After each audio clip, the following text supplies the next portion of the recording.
Hello guys, நான் இன்னைக்கு வந்து பொட்டுக்கடலை உருண்டை தான் வந்து செஞ்சேன். ஃபஸ்ட்டு பொட்டுக்கடலைய கொஞ்சமாக வறுத்து எடுத்துக்கோங்க. ஏன்னா மொறுமொறுன்னு இருக்கணும், அதுக்காக தான்.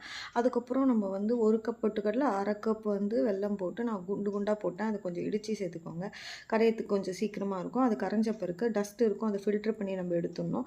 அதை ஃபில்டர் பண்ணி எடுத்து திரும்பி அதே பேனில் அந்த வடிகட்ட வச்ச பாகையும் நம்ம போட்டு கொஞ்சம் நேரம் கலரிட்டு அது கம்பி அந்த ஸ்டேஜ் வந்த பிறகு நம்ம ஒரு பாத்திரத்தில் வந்து ஒரு கிண்ணத்தில் வந்து அதை ஊற்றி நம்ம டெஸ்ட் பண்ணி பார்த்தா அது உருண்டையாக பிடிக்க வரணும். அது வந்த பிறகு நம்ம பொட்டுக்கடலை வறுத்து வச்சுருக்கோம்ல, அதையும் போட்டு நல்லா மிக்ஸ் பண்ணிவிட்டு நம்ம ஒரு தட்டில் வந்து நெய் போட்டு வச்சுருப்போம். அதில் நம்ம மாற்றி விட்டுட்டு ஒரு 2 மினிட்ஸ் வந்து வெயிட் பண்ணோம். ஏன்னா ரொம்ப நேரம் வெயிட் பண்ணிட்டா கட்டி ஆகிடும்னு சொன்னாங்க.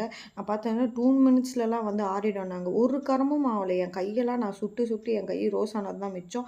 அதுக்கப்புறம் நான் தட்டிலேயே அடியில் ஒட்டி வந்துச்சு, பர்ஃபி மாதிரி இருந்துச்சு. ஓகே, நம்ம இன்னைக்கு பொட்டுக்கடலை பர்ஃபி பண்ணிடலாம் அப்படின்னு சொல்லிட்டு பர்ஃபி தான் பண்ணேன். அந்த டேஸ்ட்லாம் ஓகே தான், நல்லா தான் இருந்துச்சு.